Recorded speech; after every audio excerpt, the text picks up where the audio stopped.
اعوذ باللہ من الشیطان الرجیم بسم اللہ الرحمن الرحیم اللہم صلی علی محمد وعلی آل محمد کما صلیت علی ابراہیم وعلی آل ابراہیم انک حمید مجید اللہم بارک علی محمد وعلی آل محمد کما بارکت علی ابراہیم وعلی آل ابراہیم انک حمید مجید۔ السلام علیکم ناظرین اکرام، آج ہمارا قصہ حضرت خواجہ معین الدین چشتی رحمۃ اللہ علیہ کا ہے۔ نئے آنے والے ناظرین سے گزارش کی جاتی ہے ہمارے چینل کو سبسکرائب کر دیں اور ساتھ دیے گئے بیل آئیکن کے بٹن کو بھی پریس کر دیں تاکہ ہماری نئی آنے والی اسلامی ویڈیو آپ تک بر وقت پہنچتی رہے۔ حضرت خواجہ معین الدین چشتی رحمۃ اللہ علیہ جب اجمیر شریف پہنچے تو آپ نے آبادی سے دور ایک درخت کے نیچے قیام فرمایا۔ اس جگہ پر اجمیر اور دلی کے حکمران راجوں کے اونٹ باندھے جاتے تھے۔ راجہ کے غلام جب رات کے وقت اونٹ لے کر آئے اور ایک درویش کو اس جگہ پر بیٹھے ہوئے دیکھا تو کہنے لگا، یہ جگہ راجہ کے اونٹوں کے لیے ہے، اس لیے آپ یہاں سے اٹھ جائیں۔ حضرت خواجہ معین الدین چشتی رحمۃ اللہ علیہ نے فرمایا، اچھا ہم یہاں سے اٹھ جاتے ہیں، تم شوق سے اونٹوں کو یہاں بٹھا لو۔ چنانچہ آپ یہ فرمانے کے بعد وہاں سے اٹھے اور تالاب اناساگر کے کنارے اس پہاڑی پر تشریف لے گئے جہاں پر آپ کا چلہ مبارک بنا ہوا ہے۔ اس جگہ پر بہت سے مندر بھی تھے۔ راجہ کے ملازمین نے اس جگہ پر اونٹوں کو بٹھا دیا۔ صبح کے وقت جب سارا بانوں نے ان اونٹوں کو وہاں سے اٹھانا چاہا تو وہ یہ دیکھ کر حیران ہو گئے کہ اونٹ وہاں سے اٹھنے کا نام ہی نہیں لے رہے۔ انہوں نے کافی کوشش کی کہ اونٹ کسی بھی طرح وہاں سے اٹھ جائیں، مگر ان کی کوئی بھی کوشش کامیاب نہ ہوئی۔ انہوں نے اونٹوں کو مارا پیٹا بھی، لیکن پھر بھی اونٹ وہیں بیٹھے رہے۔ ادھر ادھر سے راہگیر بھی وہاں پر اکٹھے ہو گئے تھے اور وہ بھی اونٹوں کو اٹھانے کا منظر اپنی آنکھوں سے دیکھ رہے تھے اور حیران ہوتے جاتے تھے کہ ان ساربانوں میں سے کسی نے جانور کا راجے سے یہ بات کہہ دی۔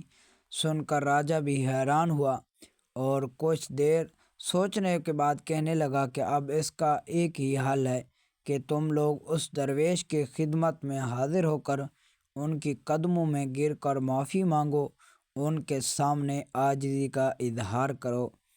ساربان اس کے حکم کی تکمیل میں آپ کی خدمت میں حاضر ہوئے اور آپ کی قدموں میں گر کر معافی کی درخواست ہوئے۔ آپ نے ان کی طرف دیکھا اور ارشاد فرمایا، جاؤ تمہارے اونٹ کھڑے ہو گئے ہیں۔ یہ سنتے ہی ساربانان واپس ہوئے۔ میدان میں آ کر دیکھا کہ راجہ کے اونٹ کھڑے ہیں۔ اس بات کی خبر پورے تھئی میں راج کو پہنچ گئی تو وہ مزید حیران ہوا گیا کہ اس کے بعد حضرت خواجہ معین الدین چشتی رحمۃ اللہ علیہ کی شہرت ہر طرف پھیل گئی۔ حضرت خواجہ معین الدین چشتی رحمۃ اللہ علیہ نے جب اناساگر کے نزدیک ایک سایہ دار درخت کے نیچے قیام فرمایا تو وہاں پر ایک گوالا راجہ کی گائیں چرا رہا تھا۔ آپ نے اس سے فرمایا کہ ہمیں دودھ پلاؤ۔ وہ کہنے لگا کہ یہ راجہ کی گاؤں کی بچھڑیاں ہیں اور ان میں کوئی بھی دودھ دینے والی میں نہیں ہے۔ آپ نے گوالے کی بات سن کر ایک بچھڑی کی طرف اشارہ کیا اور فرمایا کہ جاؤ اس بچھڑی کا دودھ دوہ لاؤ۔ گوالا بڑا حیران ہوا مگر پھر بھی آپ کے فرمان کے مطابق بچھڑی کے پاس گیا اور اس کے تھنوں پر ہاتھ پھیرا۔ اس کے ہاتھ میں پھیرتے ہی تھنوں میں دودھ بھر گیا۔ اس نے دودھ دوہیا اور خوب دوہیا۔ آپ کے کرامت سے دودھ اس قدر تھا کہ آپ کے تقریباً 40 ساتھیوں نے سیر ہو کر پیا۔ اس کرامت کو دیکھ کر اس گوالے نے اسی وقت اسلام قبول کر لیا۔ یہ تھے حضرت خواجہ معین الدین چشتی رحمۃ اللہ علیہ کے واقعات جو میں نے آپ کے سامنے بیان کیے ہیں، آپ کو سنایا ہے۔ اللہ تبارک و تعالی ہمیں اولیاء سے محبت کرنے کی توفیق عطا فرمائے، اور اللہ تبارک و تعالی ہمیں ہر وقت اپنی عبادت کرنے کی توفیق عطا فرمائے۔